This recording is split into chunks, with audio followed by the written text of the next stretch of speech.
How to fix the Microsoft Store apps install folder on Windows 11. So if you want to find the Microsoft Store apps install folder on your Windows 11, then what you have to do is open up an instance of File Explorer and head over to the default Windows drive, which is the C drive. Afterwards, make sure to scroll down until you find the program files folder.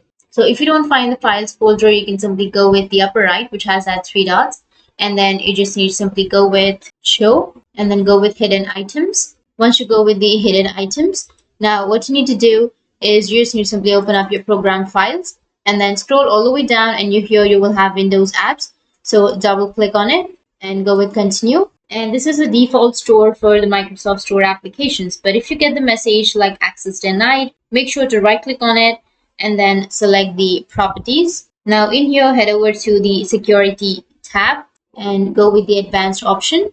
And on the right side of the owner, you will have a change button. You just need to simply go with change.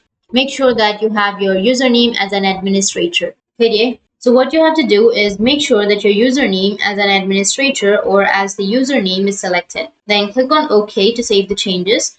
And again, you can go with the box next to replace owner on subcontainers and objects. And after that, click on apply and save the changes. And after a bit, you will be able to open that folder. And that's the folder where you will find the Microsoft Store apps install folder. And if you have any questions, feel free to comment below. Thanks for watching.